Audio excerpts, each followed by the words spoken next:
Hello everyone, इस video में हम लोग दो एग्जांपल्स को सॉल्व करेंगे और समझने की कोशिश करेंगे कि स्टैटिक इनडिटर्मिनेसी जो है हम लोग कैसे निकाल सकते हैं। ठीक है, तो निकालने के लिए मोस्ट इम्पोर्टेंटली हम लोगों ने पहले पढ़ रखा है ये क्या है, ये फॉर्मूला का हम लोग क्या करने वाले हैं, यूज करने वाले हैं। ठीक है, इस ऐसा है कि फॉर्मूला को हम लोग यूज करने वाले हैं to find SI, static indeterminacy. तो उसके लिए हमने बताया था अल्फा का वैल्यू, एम का वैल्यू, आर ई का वैल्यू। तो हम लोग उसको यहाँ पे इवेलुएट करते हैं। ठीक है, तो सबसे पहला क्या है, ये 2D स्ट्रक्चर है। ठीक है, हमने क्या बता रखा है, ये 2D है। तो जब भी 2D की बात करें तो 2D में क्या होगा, यहाँ पे जो अल्फा है वो क्या हो जाएंगे 3। ठीक है, shear force, bending moment and axial force. Number of members m is equals to number of members, तो कितने हो जाएंगे 1 2 3, है कि नहीं। Number of members 3। Total number of reaction forces roller support हो तो एक ही रिएक्शन फोर्स आता है कि नहीं। और अगर हिंज सपोर्ट की बात करें तो एक हॉरिजॉन्टल और एक वर्टिकल, है कि नहीं। और तो यहाँ पे कितने, और यहाँ पे कितने रिएक्शन हो गए, एक हॉरिजॉन्टल, एक वर्टिकल और एक मोमेंट रेजिस्ट करेगा। ठीक है, तो यहाँ पे 3, यहाँ पे 2, यहाँ पे 1, कितना हो गया 6।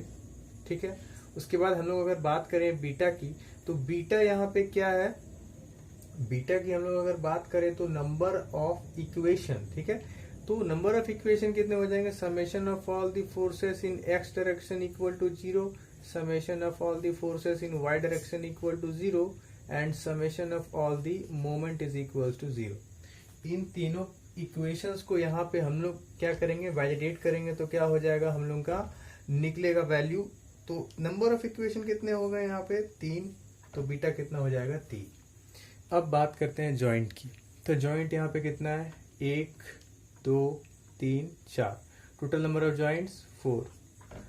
अब बात करें गामा की, तो गामा हमने क्या बताया था, अगर इंटरनल हिंज लगा हो, जो कि इस क्वेश्चन में लगा है, अगर इंटरनल हिंज लगा हो तो उसमें से कितना मेंबर है, कितना मेंबर उस इंटरनल हिंज से अटैच है, तो 1 और 2, है कि नहीं। ए बी और यहाँ पे मान लीजिए कोई सी डैश है, तो ए सी डैश और सी बी डैश दो ही मेंबर है ना, तो 2 माइनस 1 कितने हो जाएंगे यहाँ पे 1, तो गामा कितना हो जाएगा यहाँ पे 1। ठीक है, तो हम लोग अगर इसको सॉल्व करेंगे तो हम लोग का SI का वैल्यू यहाँ पे कितना आ जाएगा 2 आ जाएगा। आते हैं क्वेश्चन नंबर जो 2 है, ये जो क्वेश्चन है ये भी क्या है, एक 2D का स्ट्रक्चर है। ठीक है, तो इस क्वेश्चन में आते हैं, यहाँ पे क्या लगा हुआ है, एक गाइडेड रोलर रखा हुआ है। तो एक्चुअली जब गाइडेड रोलर हो तो हम लोग वहाँ पे बीच में कभी भी हो तो हम लोग उसको एज अ इंटरनल हिंज की तरह भी बिहेव कर सकते हैं। इट मीन्स दैट कि हम लोग उसको रिलीज की तरह मान सकते हैं। सेकेंडली ये है कि अगर हमने इसे एक सपोर्ट की तरह ही मान लीजिए हमने इसको ट्रीट किया, तो आंसर में कुछ बदलाव नहीं होने वाला है।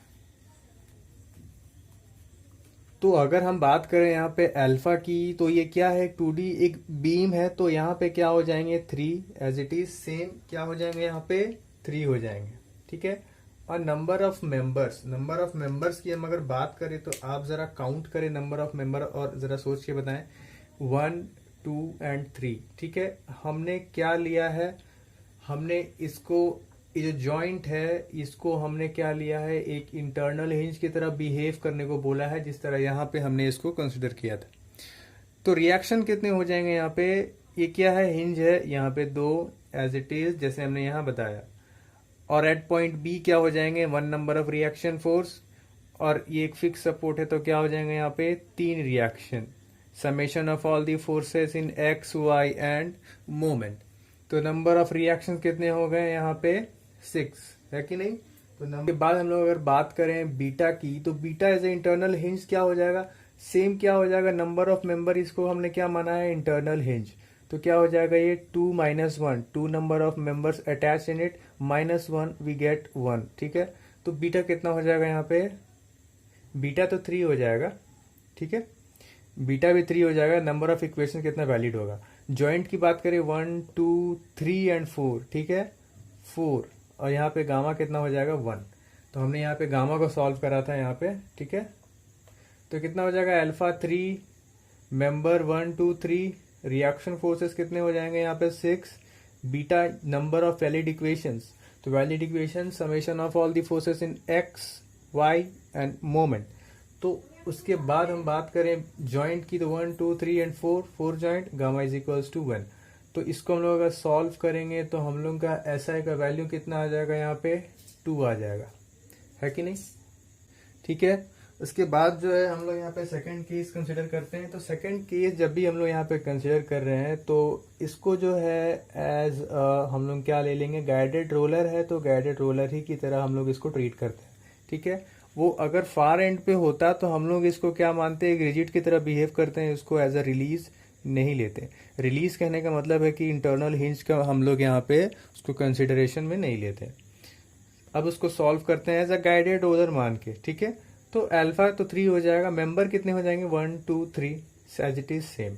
नंबर ऑफ रिएक्शन फोर्सेस यहाँ पे चेंज हो जाएंगे, कितने हो जाएंगे यहाँ पे 2, यहाँ पे 1, और गाइडेड रोलर में क्या होता है 1 फ्रॉम यहाँ से रेजिस्ट 4 करेगा, उसके बाद क्या करेगा मोमेंट रेजिस्ट करेगा, है कि नहीं। वो इस डायरेक्शन में फोर्सेस को जो है काउंटरैक्ट नहीं कर पाएगा। तो summation of all the forces in x, और क्या रेजिस्ट करेगा, मोमेंट को जो है वो रेजिस्ट करेगा। तो कितने हो गए रिएक्शन, कितने हो गए यहाँ पे 3, यहाँ पे 2 3 8 हो गए यहाँ पे, है कि नहीं। नंबर ऑफ रिएक्शन कितने हो गए 8 हो गए। उसके बाद हम बात करें बीटा की, तो बीटा तो 3 हो जाएंगे।